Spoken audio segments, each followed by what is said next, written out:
Kanatong tanan niya agkaron di ay adlaw birthday sa among kauban sa trabaho diri sa local government unit of Matalom.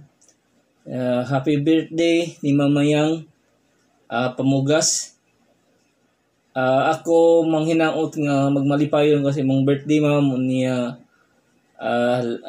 nag-enjoy ka karong adlaw niya more birthday to come, more blessing to come og mas daghan pang katawigan nga sa imong pagpanerbisyo sa katawhan diri sa lungsod sa Matalom.